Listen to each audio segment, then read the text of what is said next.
Imagine this. Every 4 years, billions of people stop everything to watch one tournament. The FIFA World Cup. Nations celebrate, streets explode with joy, legends are born. But behind the world's biggest sporting event lies a history filled with corruption, secret deals, suspicious decisions, and billions of dollars. For decades, FIFA called itself the guardian of football, but critics have called it something very different, an organization where power mattered more than the game. Today, we're uncovering FIFA's darkest secrets, and trust me, this story is stranger than fiction. To understand the scandals, we first need to understand FIFA itself. Founded in 1904, FIFA started as a small organization with only 7 European countries. Its goal was simple: organize international football. But over the next century, football became the world's most popular sport. With that popularity came money, lots of it. Television rights, sponsorships, merchandise, World Cup tickets. Today, the FIFA World Cup attracts billions of viewers and generates enormous revenue. That made FIFA one of the most powerful organizations in sports. And where there's immense power, there is often temptation. Hosting the World Cup is one of the biggest prizes any country can win.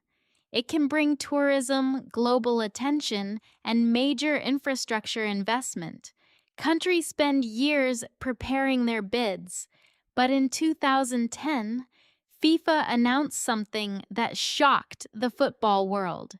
Russia would host the 2018 World Cup. Qatar would host the 2022 World Cup. The Qatar decision caused intense debate. It was a small country with extremely hot summer temperatures and little football tradition compared with many previous hosts. Soon, journalists, investigators, and football officials began raising questions about how the vote had unfolded. Over the years, allegations of improper influence and corruption surrounded parts of the bidding process.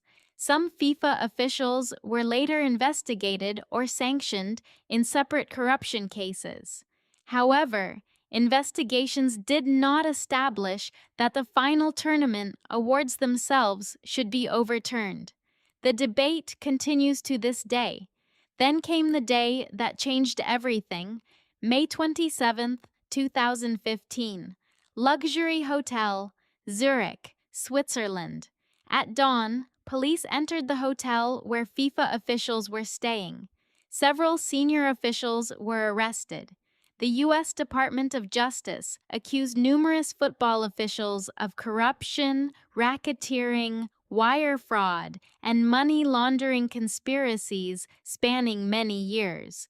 According to investigators, millions of dollars in bribes and kickbacks had been paid in connection with media rights, marketing rights, and football tournaments. The images of officials leaving luxury hotels under police escort spread around the world.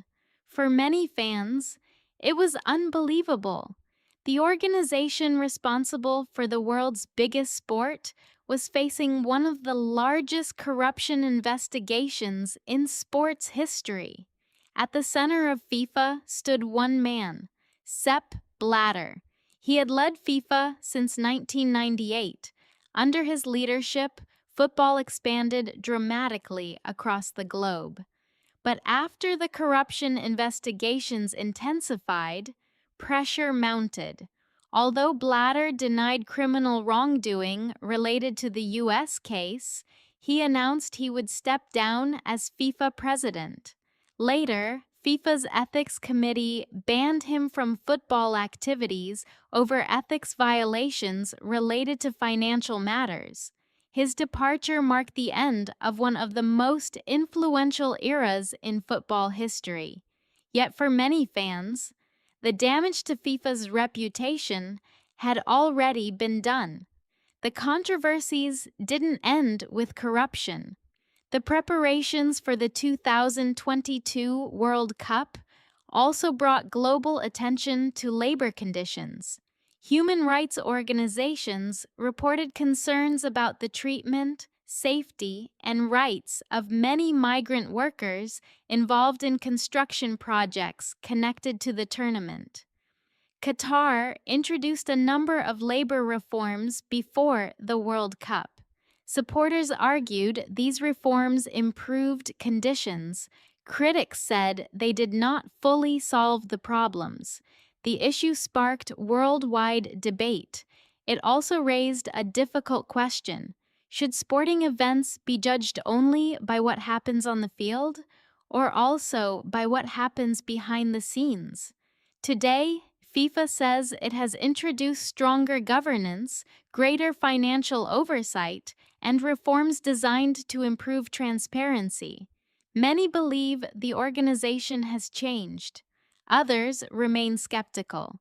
So the next time you watch the World Cup, remember this: the 90 minutes on the pitch are only part of the story. The real game sometimes begins long before the whistle blows.